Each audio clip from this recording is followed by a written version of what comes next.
Aloha, I'm Dan, and I'm here with Dave, my twin brother, Dave. And as you can hear on this podcast feed, Dave and I spent a brief period of time trying to tried our hand at YouTube movie review criticism kind of stuff because we, enjoyed watching that stuff, and we thought we'd do it ourselves because we're both connoisseurs of film, and I have a degree in film, so we thought we might have something to add. But back in that time, I'd give myself too many projects to do. I was too overwhelmed with all of the production aspects of doing that stuff. So we put that to bed at the time. So you can go back and listen to the audio from the YouTube iteration of our movie discussions on this podcast feed. But now that I have some more time to devote to this stuff, even though we haven't been recording and putting out there, we still like to discuss movies. So we thought now that we have some time to devote to it again, that we would resurrect our movie discussions and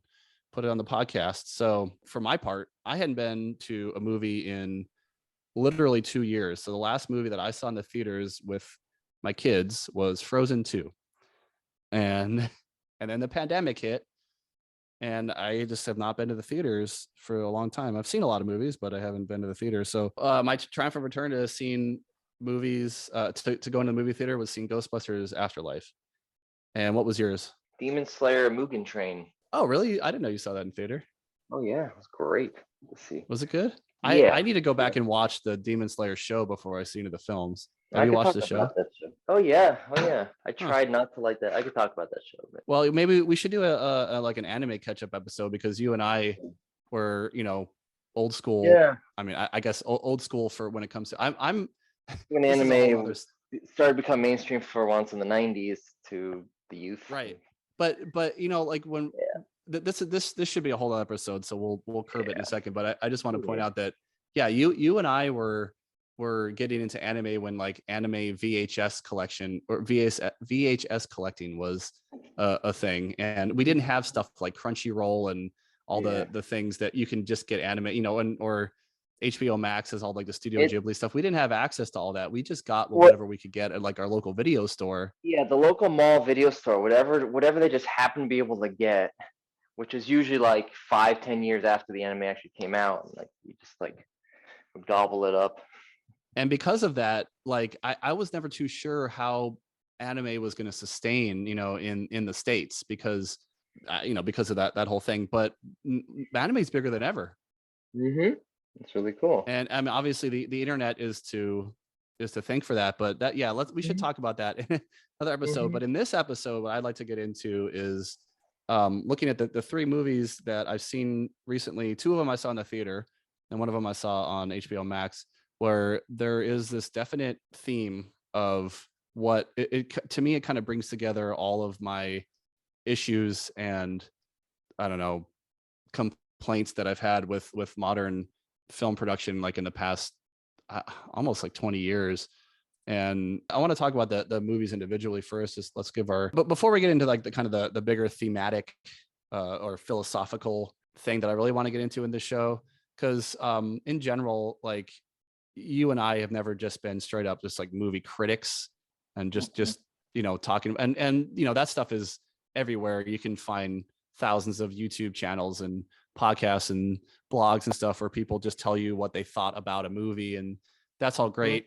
And I love watching a lot of that stuff, but I don't think we need to get too much into that, because I could say that I generally agree with a lot of the big picture criticisms about everything that we're going to talk about. So we don't we don't need to get too much into that. I on this podcast and just, I don't know, my whole thing in general when I talk about media in general is I'm really more interested in storytelling and how it's, when it's done well and when it's not done well, like how it could be improved, and the different ways that like different mediums can enhance stories, for different individual tastes and purposes and stuff. But that's what I really want to get into. But let's just talk about these movies individually for a second. So you and I both saw Ghostbusters Afterlife, right? Mm-hmm. Mm-hmm. Now, I also saw Matrix Resurrections, whatever, and I saw Spider-Man Far From Home, which you haven't seen those other two, right? No. But that's okay because I think even though you haven't seen them, I think you'll still have a lot to contribute to what all of those movies had in common. But before we get into that, let's talk about the one that we both saw first. So Ghostbusters Afterlife, we both saw in the theater. You and I are both big Ghostbusters fans, I think it's safe to say. We grew up with them. Yeah. Yep. We had them both on VHS. I know we had Ghostbusters 2, we had bought from like a used copy at Blockbuster or something, but I remember Ghostbusters 1, we had a taped off a TV copy. So it had commercials and had a lot of the language cut out and Right. stuff. So what were your thoughts on, like, real quick, on the 2016 Ghostbusters I never saw remaster? it. Oh, well, you didn't miss anything. Yeah, it You looks like know, I didn't. honestly, like hearing all the backlash about it, because like nowadays I usually don't have a chance to rush out and see movies on opening day or anything. Mm-hmm. So a lot of times I get my first impressions of a film from like the YouTubers and stuff that I watch. Mm-hmm. And I had very, very, very low expectations for that movie. So actually I never intended on watching it because a lot of times I don't want to invest time or energy or money into seeing movies that I know are going to disappoint me Mm-hmm. anyway. So this one I actually saw. I was on a field trip for my school, and I saw it on a bus. So I was like, okay, and that's actually how I saw Amazing Spider-Man 2, because I never saw Amazing Spider-Man 1. I never planned on seeing either of them, but they showed it on a bus, and I was like, well, I guess I'm sitting here. I might as well watch it. I don't have anything else to do. So the 2016 Ghostbusters reboot, I thought was actually not nowhere as like horrible and cringy. Well, it was cringy, but it wasn't as like insulting as I thought it was going to be.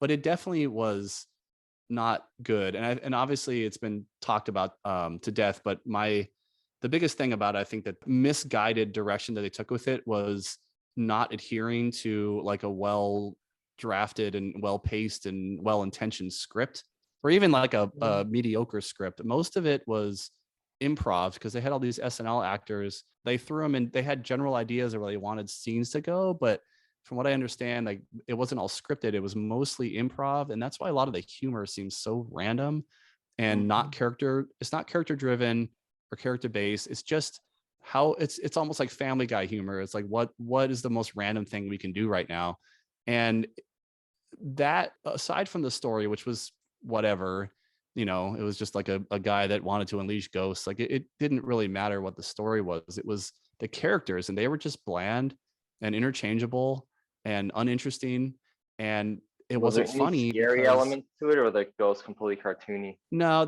yeah, the ghosts were. You're right. They did not blend horror with comedy nearly to the level that it was before. It was more. It wasn't even spooky. Like that's the problem with it. Was the tone was way too light, and it felt like a SNL skit. Like it was. You knew that there was no real danger or stakes to anything, but It was a but parody. all that said, the movie was watchable. I had a couple chuckles maybe, and they were just more of like, a more surprise factor. Like I didn't see a joke coming. It wasn't that it was that clever, but it was watchable. I saw it once and I was like, well, that happened. And then I just moved on. It didn't upset me. Like, like people's reaction to the Emoji Movie where they were like physically upset, emotionally Mm-hmm. deranged. I was Mm-hmm. like, that was just nothing. It was just a commercial. Like it was whatever. It's kind of a That's how I felt narcissism. about. Hollywood's supposed to make me feel good, and I'm personally offended if Hollywood doesn't make me feel good. Right, exactly. So I walked away from that movie like whatever. But okay, so then when the Afterlife was coming out, I was like, oh well, Jason Reitman and Ivan Reitman was Yeah. was also on set, and it was going to be this more personal take and everything. And the Mm-hmm. reviews started coming in, and they were being very, I thought the reviews were very positive for the most part. I mean, Jeremy Johns hated it, but he can be so spastic sometimes about his take on stuff. I Mm-hmm. wasn't too concerned about it, but for the most part, people seem to like really, really like it. Like, and so I didn't have like huge expectations. I knew it would be a modern blockbuster still, and and like a kind of a reboot, whatever, of a franchise like we're used to. But at the very least, I had hope that it would have an emotional core that would make the movie worth it for me.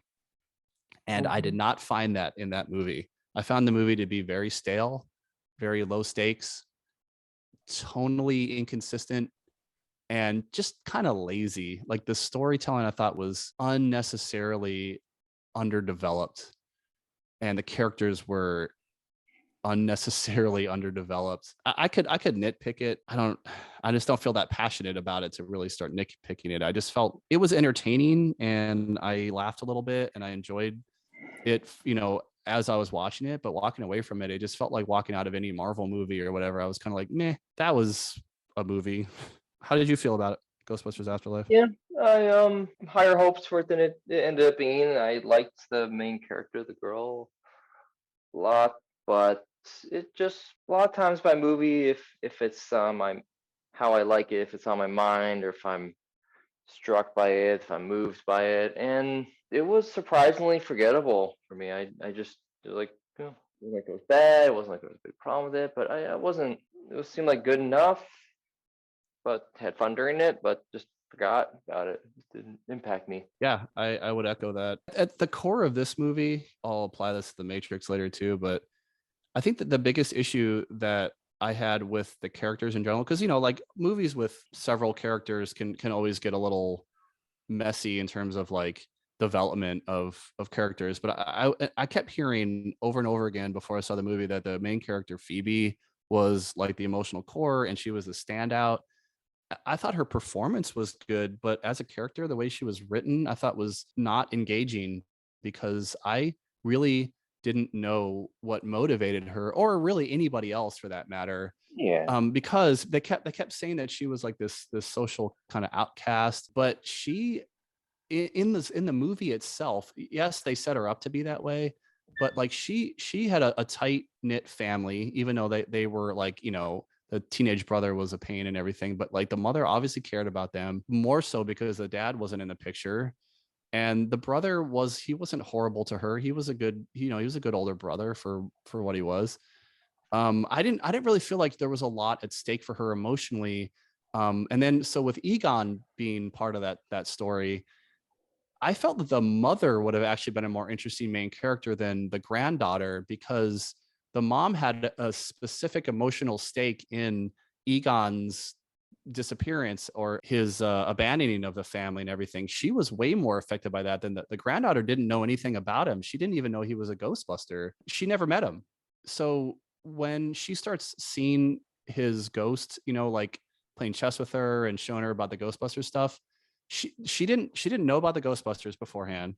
She didn't know who Egon was. She just knew that she had had this reclusive grandfather, and she was supposed to be this like social outcast, but she really wasn't. She had love from her family, and then when she got to school, she made a friend like immediately. So I never really felt any despair or anything for her to really lose that was set up by what was presented in the story. So I just didn't feel emotionally attached to her plight because I didn't really feel like she had a plight. Her plight was really that she made a mistake of letting the ghost out and had to fix that. But I didn't feel like anything was really riding on that for her. For instance, if she had known who Egon was and knew about the legacy of the Ghostbusters and then knew that it fell on her shoulders that she screwed up and like the way the story was presented, it was presented that she was basically just finishing a task that Egon had started and left for the family. But what was at stake for her if she didn't do that other than Ghost taking over? But that was so external. I didn't feel like there was any internal emotional stakes for her. Even in the first Ghostbusters, which is not like none of those characters were like super three-dimensional or anything. But at the very least, Venkman knew Dana and was attracted to her, and he had a little bit of like personal stakes with her. And then so she gets turned into a dog. He felt somewhat responsible for her fate. Mm-hmm. Phoebe's story on conversely was very like arbitrary, and it was just this thing that was handed to her. Now if it was handed to her and she knew who Egon was beforehand, she knew the legacy of the Ghostbusters, she knew that people didn't respect the Ghostbusters, and this was her chance to like show the world that like there was validity to them. Or on another way they could have gone with it was that if the legacy was that like Egon had, what if everybody knew that Egon had died to Mm-hmm. protect this town or protect the world from Gozer, and people were actually really thankful for that. and then Phoebe screwed up and let the ghosts out, and she like endangered the legacy of the Ghostbusters, and then that was something that was at stake for her to have to fix it. I don't know, there was just nothing like that there. It was just like I didn't feel like she had any real personal stake in this and any drive or any like internal motivation to do any of this stuff. She wasn't proving anything to anybody. She knew she was smart. The teacher knew she was smart. She had friends. What was the story really about? Mm. So that's what bothered me about it, because I feel like the movie was given way too much credit for being this like emotionally family driven story, and I didn't get that at all. It's Again, I think not. It's the un 2016 Ghostbusters.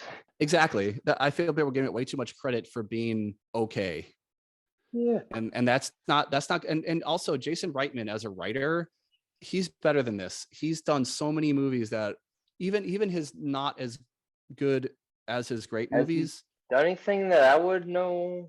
I don't know Yeah, his movies. he did Up in the Air and Juno, and Oh, he did those are Juno. like some of Right, his. right. Yeah, but he's done a lot of. He did this movie with I forgot. I think it's called Young Adult.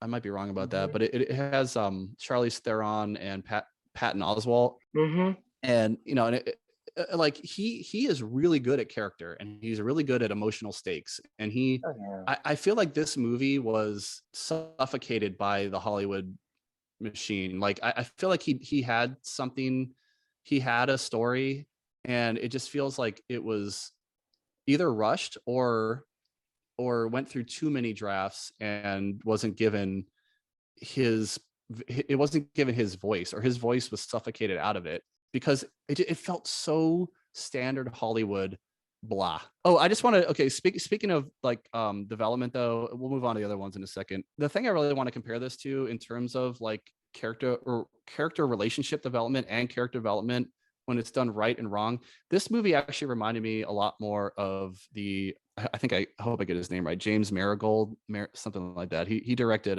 Logan and the Wolverine.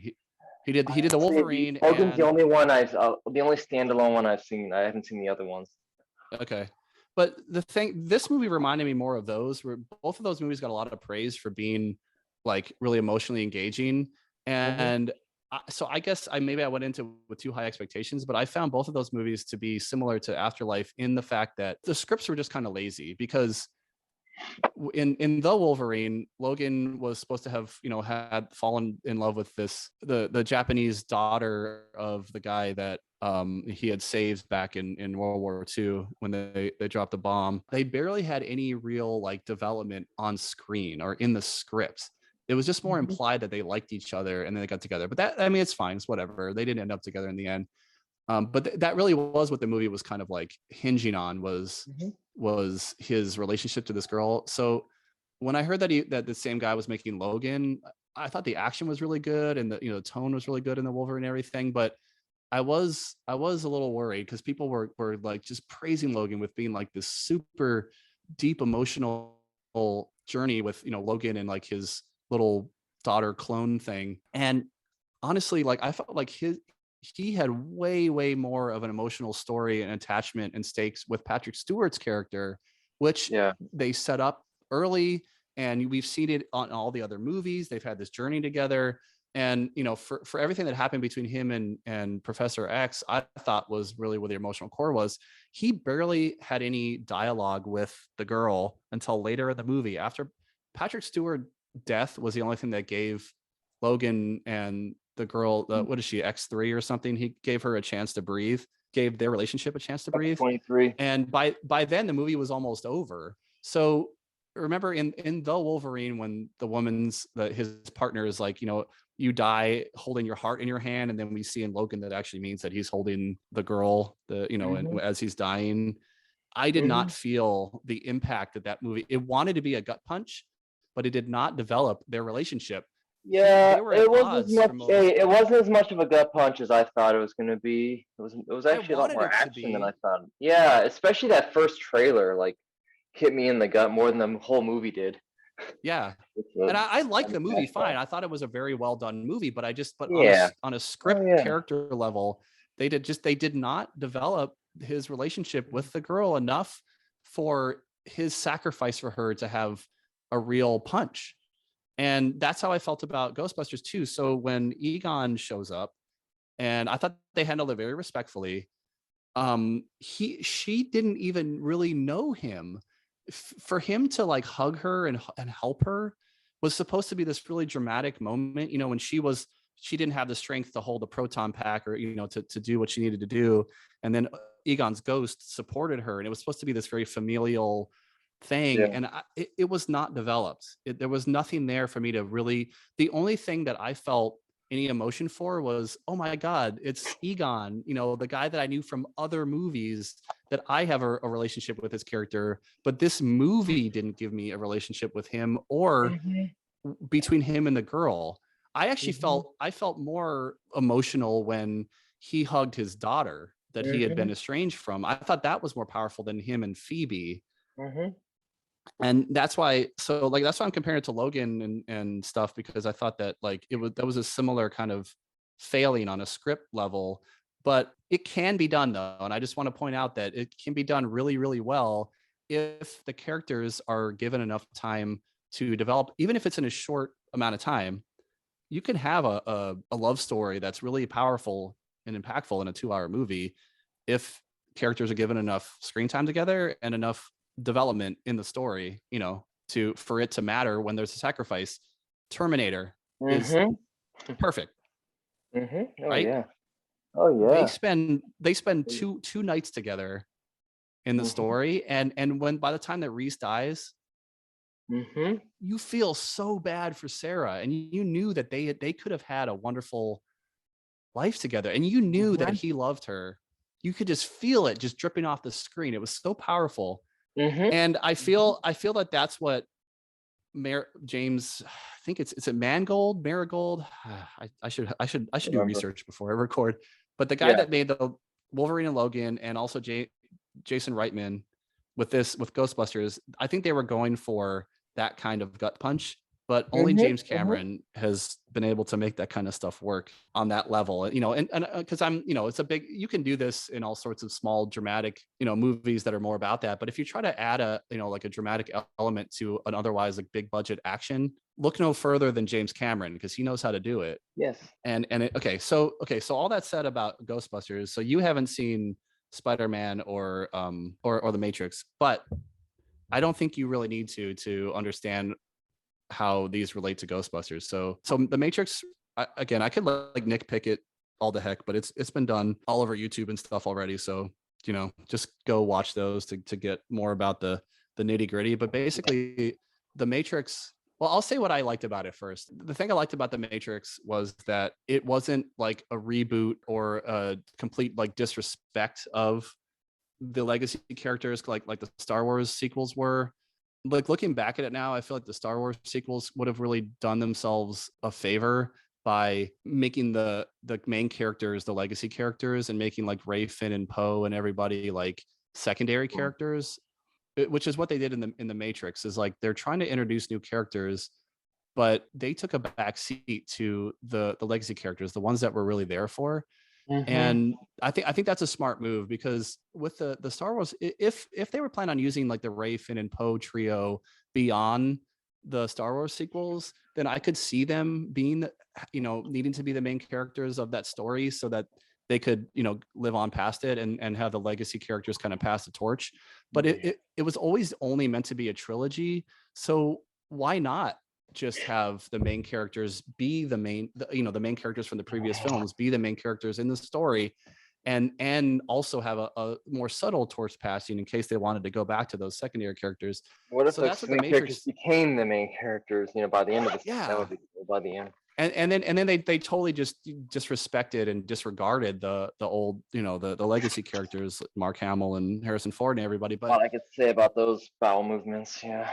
But that's putting but it the diplomatically. Matrix, at the very least, the credit I can give the Matrix Resurrections was that like the movie was about Trinity and Neo. They were the main characters.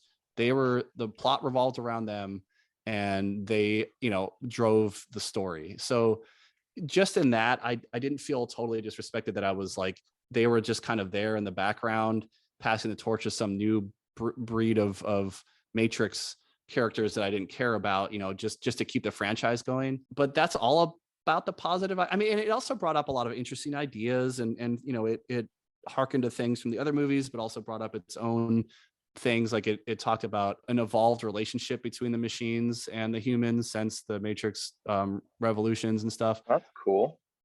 So there was something there. Like it had ideas, but as a movie, it was very bland. As a the action especially was just like nothing to write home about. It was really disappointing by the end that, you know, in all the other Matrix movies, Neo has some kind of like, you know, revelation about his power that, you know, he can do something more new.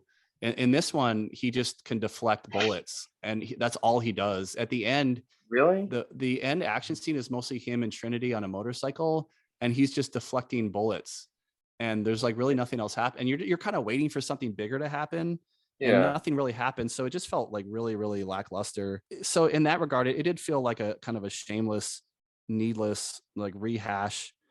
Even though it did take the story forward to a degree, but honestly, this one just felt like more of a setup for the rest of the franchise that they want to do now. Hmm. It was like it was more of like a reintroduction to the Matrix for, or like a revisit for people that So hadn't been there for a while, or they people can that were make new more to it. movies. Yeah, that's all. It just really felt like setup. It really didn't have a lot to stand on its own. But it was also this very strange tonal inconsistency of the first half of it, or the first third of it was very meta, and it was very self-referential. They even referenced like Warner Brothers in it. It was very fourth wall breaking, and I didn't understand what they were trying to say with that. If the whole movie had been like that, it would have been something, but they kind of drop it and they just go back into regular old Matrix tone like halfway through the movie. And I just didn't understand like what they were trying to say. But again, the reason I'm bringing up the Matrix in this like or these three Hmm. movies I want to focus on the podcast is Hmm. it was another like franchise legacy movie that had like a reboot. It was mostly like focused on stuff that had come before.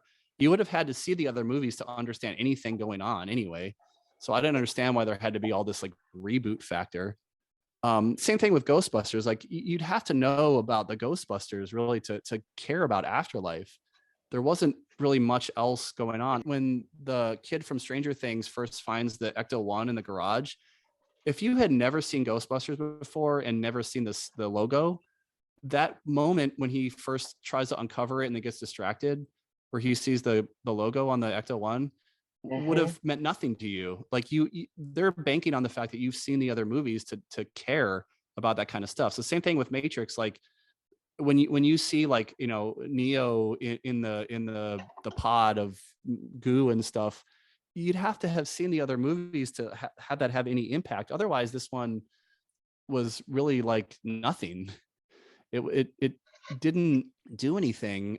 But even more so, my problem with it on a story level was that the relationship between Neo and Trinity, which was fine in the past, but it was never really that well developed. It was just like they loved each other, and you just took that I love as you a because you're doing fact. an adventure with me. I love you.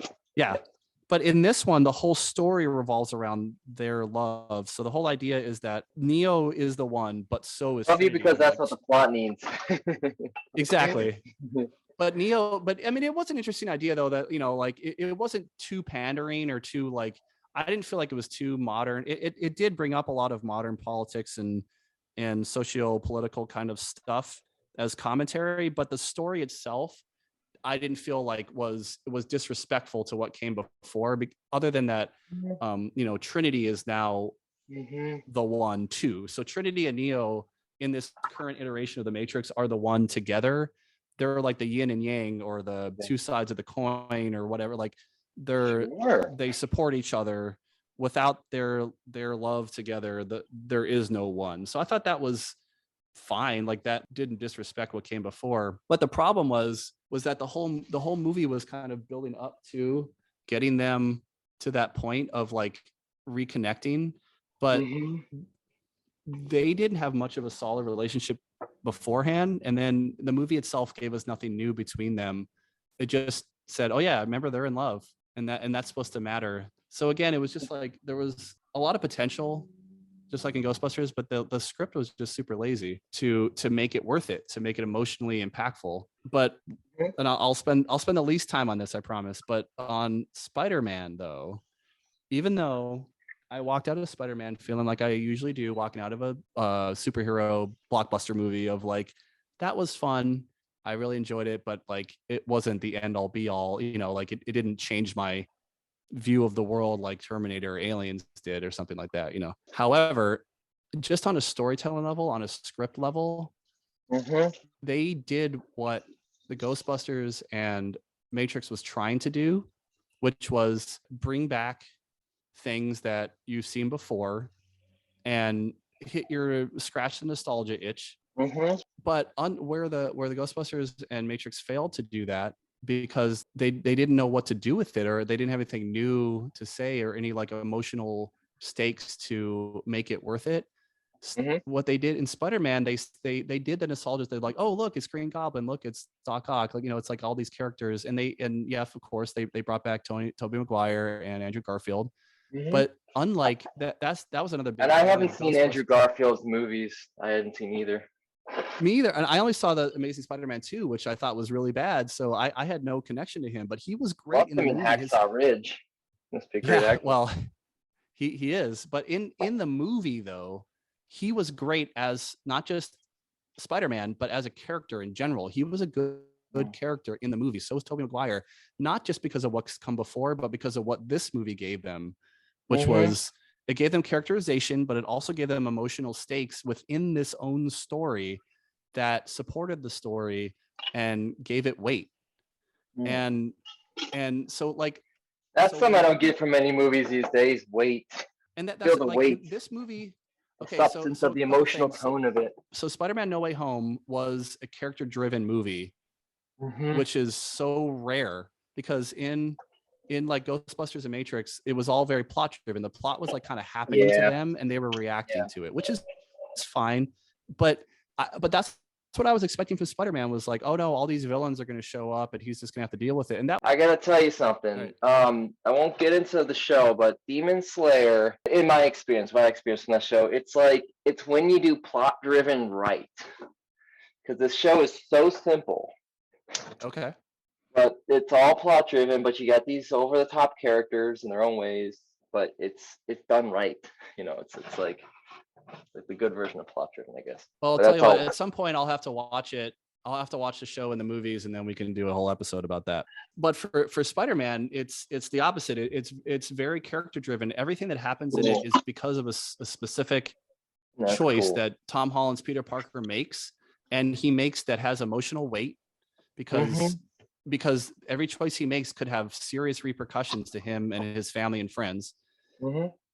And yet, because he's Peter Parker, he keeps doubling down on his precarious choices, and they snowball into other things that keep happening and going wrong and forcing the plot forward, which culminate in him interacting with Tobey Maguire and Andrew Garfield's Spider-Man, who, unlike in the Ghostbusters movie, where it really bothered me that we see Ray for like 5 seconds and all he is like an expedition dump about connecting the old movies to this movie. Like, well, here's all the stuff that's happening in between. And of course, just like in Star Wars fashion and everything, those legacy characters are now old and depressed and life sucks. It's like, why does it always got to be like that? In Matrix, Trinity and Neo are back in the Matrix and they're plugged back in and they're slaves again. It's like, it's just, why do legacy characters always have to get the short end of the stick when it comes to resurrecting their stories?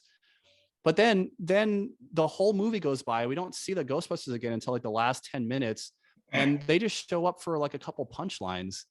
And it was so the only thing that had an emotional impact on me was just seeing those actors again in those roles.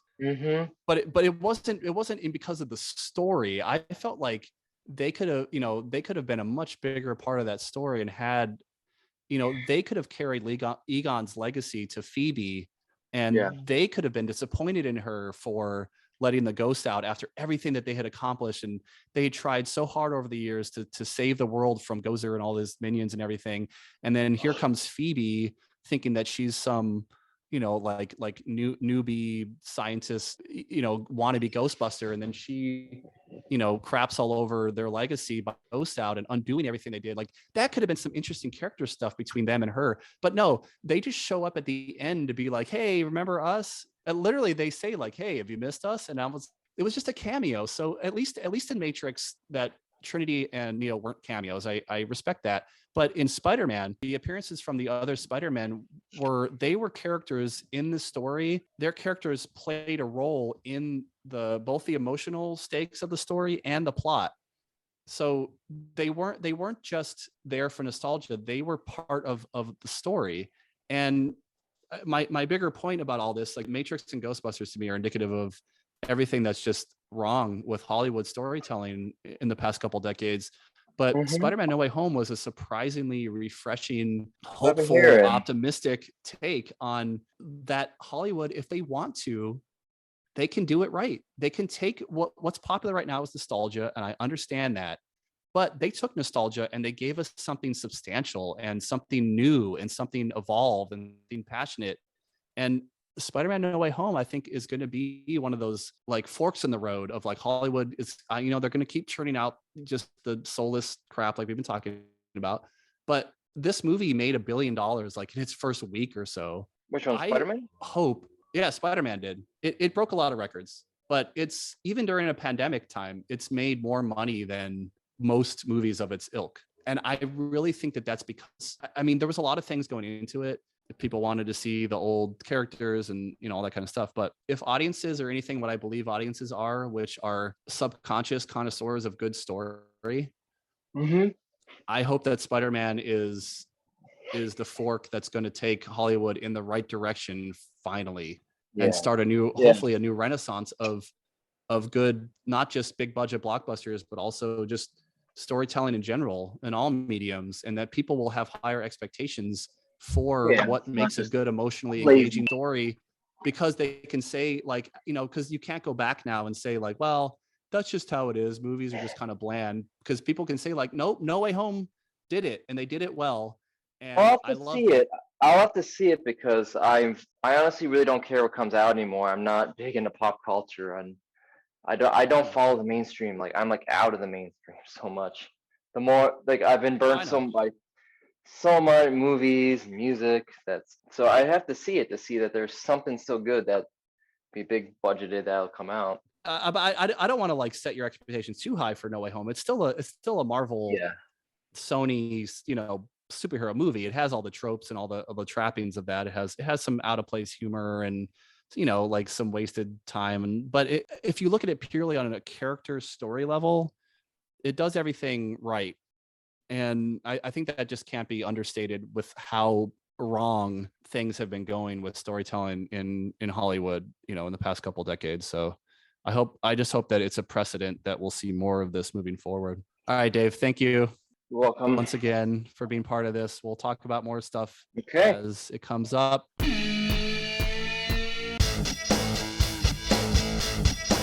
Be sure to visit breathingunderwater.us. Follow me on Instagram at breathingunderwater1 and drop me a line at breathingunderwater1@gmail.com. Please note that I do not claim any ownership of any media presented in this podcast, which is only used for promotional purposes unless otherwise noted. And all views and opinions are those of the person expressing them and do not represent any other entities discussed in this podcast.